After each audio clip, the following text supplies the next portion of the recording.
Hi, it's Mike Sposato from Carolina Realty Advisors Commercial Division. Today I wanted to bring up some big differences between residential real estate agents and commercial real estate agents. I do both of them. Not very many agents actually do both. Usually they're either strictly commercial or strictly residential. In fact, there's a lot of times I'll have commercial brokers come to me to help them buy residential property. And oftentimes I'll have residential agents come to me and refer me commercial clients because they just don't intermix them, for lack of a better way of putting it. So what are the differences? Well, on the residential side, aside from the fact that property is the main big difference, it's how deals work. So when you're doing residential real estate, the deals are a little bit more streamlined. As an example, if you're trying to buy residential real estate, you have a realtor. It's as easy as them setting up a website where they can send you listings. You can pick the listings that you like.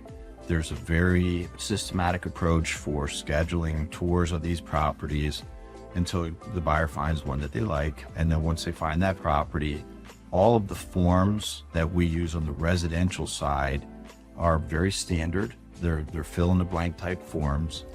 And usually you don't have an attorney get involved until you get to the very end when you're doing a closing. And along the way, there's standard home inspection, appraisal, things of that nature. Residential real estate's very difficult because finding the right clients is the big trick to it. Setting that aside, commercial real estate's a completely different animal. And it begins with, if you're trying to either buy a property or lease a property, finding the properties is a huge challenge.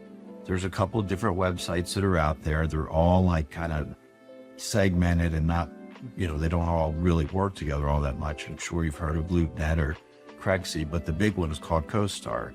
CoStar's, it's a website and it's a platform where you've got to be a broker and you got to be willing to pay a pretty hefty monthly fee to be part of that program. But CoStar tends to have the best overall information. Now, moving forward, once we find the properties, which again is not easy on the commercial side, then you've got to get in touch with each individual broker who has those listings. As compared to residential, you just can go online and streamline it, schedule everything, and they usually have a realtor lockbox on the door. On commercial, it's completely different. Sometimes it's required that the listing agent has to attend. Sometimes they'll leave some sort of key, or sometimes you have to even go to their office to get the keys. No big deal if you're the client, but it is harder on us as brokers. Then, because a lot of the information is not kept accurate online, you might be, as a consumer, looking at a building that you're interested in buying or leasing, as an example, and it's already sold, or there's an LOI out on it, or it's just not available. And it's frustrating because I might poll 10 properties for a client, look at them, there's some interest, and then once I make phone calls, 3 are already sold, 2 have LOIs, and that tends down to 5 now. So finding the property, getting into the property, those just on the front end is completely different. And it's a lot more legwork. So if you've never done this before, trust me when I tell you, having a good commercial broker who's going to hustle for you is going to be really critical. Now, once you're in the property, if you like the property, then things are substantially different in terms of how a deal comes together on the commercial side. There's usually not very much emotion involved as compared to residential, but there's a variety of different lease forms, purchase contracts, and the attorneys oftentimes get involved really kind of on the front end. And I've seen a lot of commercial deals die because once the attorneys get involved, either there's egos involved or they're trying to run up your billable hours and they're charging you as the consumer or as the business owner quite a bit of money. So having a good commercial attorney is really critical, along with having a great commercial broker. But even once we negotiate out lease terms, to get that thing to closing is a whole nother deal.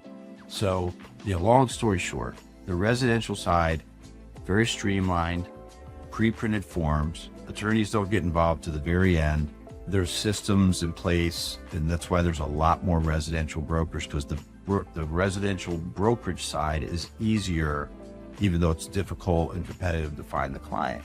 On the commercial side, it's much more difficult to get a deal from, an agreement between 2 business owners through all the legal documents and all the way through the attorneys to the closing table. Big differences. So anyway, hopefully that helps. And if you have any questions, obviously give me a call. My number is 619-7070. And if you're in the market to buy, sell, or if you need somebody to help you find property to lease, or if you're a landlord and you need help getting your property leased, please give me a call. I'm happy to help you any way I can. Thank you.